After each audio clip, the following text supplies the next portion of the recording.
Alright everyone, welcome back to Major Minor, and last time we visited the Velvet Room, the Ark, and we got blasted back into space. Well, not space, but you get what I mean, I hope. Anyway, let's get back to the game then. Alright, so, Bullet Train. I feel a rush of speed as I'm shot back into my body. It was almost as if my spirit momentarily left me. Who was that man, and just what was the Velvet Room? The Ark. I scratched my head in a state of sheer confusion. It definitely wasn't a dream, I know that for sure.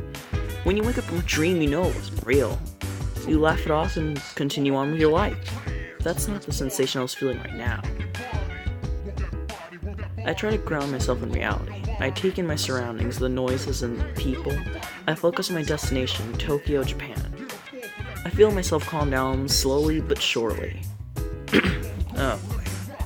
Tokyo, Japan, huh? Okay. The anxiety starts to replace itself with excitement, though many would argue what the difference is. Who didn't dream of going to Tokyo in their lifetime? Well, I could probably think of one, probably people that are against weeaboos or something, but I don't know. It had to be on the bucket list of millions of people. Millions of weeaboos, you mean? Like Jen. No. I'm sorry. And it was the first of many places I'd visit, on what surely would be the best year of my life. I sit there holding the armrest with a fierce grip. It wouldn't be long until I figure out how wrong I was. Oh. How wrong? How wrong? That's an understatement. Oh my god. That's like the biggest understatement of the century. And I swear, if this actually is like Persona 4, completely like it, I'm pretty sure the squirrel guy's going to be the murderer or something like that. And actually, while I did read up on the spoilers, I don't remember all of them. Only one I remember is like the first major death that happens. So, let's see. I tried my best to maintain my composure, a can of Pop Star held firmly in my grasp. I wasn't one to drink energy drinks so leisurely, but I picked what you might call an addiction. Oh boy, they probably put crack cocaine in that shit. For a little bit more context, I'll say this. Pop Star was a leading brand of energy drink. In fact, it was almost as popular as soda. It had full endorsement from a famous pop idol. Oh boy. A contest was held to coincide with this idol's new tour. 2 special cans were then thrown into the wild. Those that found them got to travel with the tour. Almost like a golden ticket from old childhood stories. Oh boy. The contest made the drink skyrocket in popularity. It took the world by storm, a cultural phenomenon. The chance to live a life of luxury was hard to pass up. In case you didn't know, the name of the idol was Clace. Clace. Rise. Okay, well, I'll probably just call him something. Sometimes I'll call him Rise. Sometimes. Because that's basically what Clace Husky is. Frickin' Rise Kujikawa. So, when I say I picked up something of an addiction, that might actually be the understatement of the year. The odds of winning were literally in the billions, so it took a fair amount of chugging in order to win. I asked myself if it was worth it, but that's subjective. At least that's what I told myself in between jitters. Being one of the lucky 2 came with its consequences. That's what the media called the prospective winners. Before I can continue thinking, I'm interrupted. Someone walking down the aisle had a nasty fall. They braced their descent and land on the seat beside me. Oh boy. That takes a special kind of skill, doesn't it? He quickly rises to his feet wearing a look of panic. What? That isn't a look of panic, but okay. Oh my gosh, I'm so sorry. Please forgive me. I'm on my head. It's not the end of the world. Aside from a minor frighten, everything is fine. Although, maybe we could talk to pass the time. It was starting to get boring sitting by myself. First time on a train. Don't know what came over me. I just got dizzy and bam. Sound like someone had a case of vertigo. I apologize again. Sorry for intruding, I really am. I tried explaining to him that everything is fine, but he seems to think he's committed an awful crime. Before you can respond, however, an alarm sounds loudly. Your choices. Okay, so yeah, you can choose choices in this game. Okay. That gives it some semblance of gameplay. I assume there's alternate endings, okay. The train came to a screeching halt. Mechanical failure? That's not good. Oh no, what's that? Are we going to die? I can't help but snicker at that. He's clearly one of those catastrophic thinkers. Good thing I brought a conch. Now I can be in power if we're stranded. What? Oh, hail the magic god! He goes to rummage through his bag. A bit of a bookworm too, isn't he? I decided to just sit back and wait it out. In situations like this, there was nothing else to do. I'm trying to think of how I could pass the time. It might be a while until we're mobile again. I can't use my phone for anything other than texting. The data charges while abroad were a death sentence. But everyone back home would already be asleep. There was quite the time difference at play here. My phone vibrates and I go to look at it. Almost as if it knew what I was thinking about. It's Rook, the man I'm meeting at the train station. He's wondering where I am and I'm not sure what to say. Should I play it cool or let him know we stalled?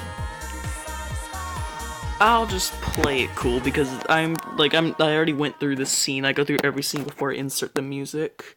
So I'll just say not much longer now. I tell him I won't be that much longer. No point in having him worry over nothing at all. This will likely resolve itself momentarily. He seemed happy at my response. Much better than having him worry I might be late. Arguably for the best, as he seemed very obsessive. And quite demanding too. But I guess he is a busy guy. Places to be and whatnot. I won't hold it against him. I see that the squirrel is also eagerly texting away. I put my phone back in my pocket and recline on my seat. I wasn't exactly sure how Rook was related to Place, but he had to be pretty high up there. I was only given concrete details last week. I thought there'd be limos and media coverage, but I was quickly told that this wasn't the case. I was getting picked up by a regular guy named Rook. I wonder if he would go full-on cliche, with the large piece of cardboard that says Taylor. Oh man, I really hope we'll be okay. My train rides are usually incident-free. Usually. But he said this was his first time? He seemed to contradict himself without realizing it. Well, as fun as awkward silences are, we should probably get to know each other. Just in case we're stuck here forever. Oh, how fun that would be. You can call me Kila. I'm here to be the killer, not... Well, I'm here to see some friends. What about you? What brings you to Tokyo? It's nice meeting another English speaker. I only speak Japanese at a preschool level. I'm about to answer, but I stop myself short. I have flashbacks to when I signed the NDA. I wasn't allowed to publicly reveal why I was here, at least not until the media made it official. But then again, what harm could it do? It likely never finds itself back to me. Plus, Kila would be impressed with who I really am. A friend would be a great thing to have while abroad. Well, some choices don't have immediate consequences. Well, I won a contest. I decided there's no harm in telling him the truth. Rook and those around him would never find out. I recount the adventures I took to find the winning can. I end up rambling on a little more than I liked to have. But he seems, well, certainly, clearly indifferent. Oh, that's pretty cool. Not the answer I was expecting, honestly. Happy for you, though.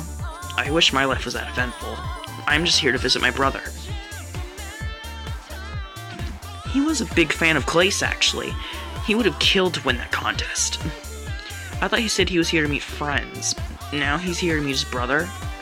That seems odd. Suspicious. Maybe Kila is the killer. I'm still really excited.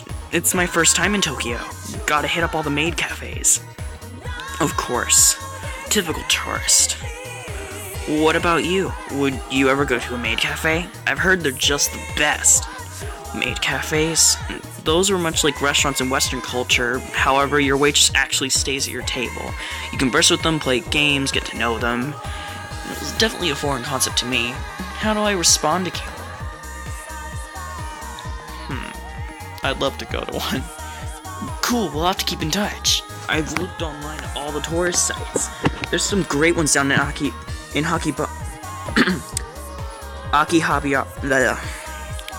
Akihabara. Akihabara. Akihabara. Alright.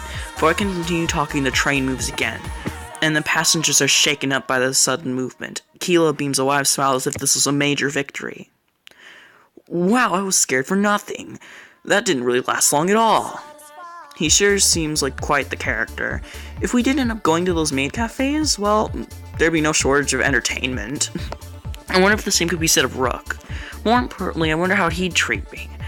He certainly seems like an interesting guy. I sure hope he doesn't find that I broke my NDA. I want to make friends here, not enemies.